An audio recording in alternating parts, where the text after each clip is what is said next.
আনা হলো মাদ্রাসা। মুফতি আমিনী রহমাতুল্লাহি আলাইহি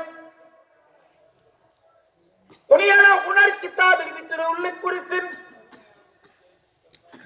5 বছর অথবা 7 বছরের কোন বাচ্চাকে যদি তার বাবা ঘর থেকে বের করে মাদ্রাসার দিকে নিয়ে যায়,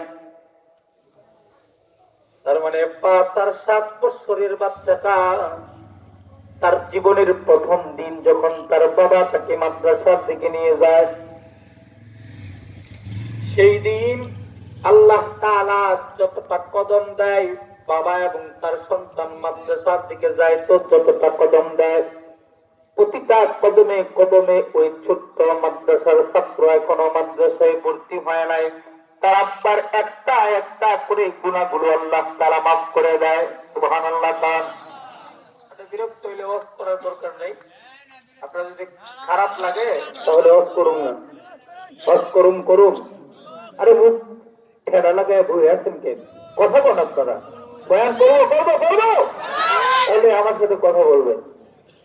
মুফতি আমিনী রহমাতুল্লাহি আলাইহি বলেন, বাবা তার নাবালক 7 বছরের বাচ্চাটাকে যখন মাদ্রাসায় নিয়ে যায়, উস্তাদের কাছ থেকে ভর্তি ফরমটা যখন টান দিয়া হাতে লয়, ভর্তি ফরমটা যখন পূরণ করে লয়, সাথে সাথে আল্লাহ তার আব্বা আম্মার জিন্দেগি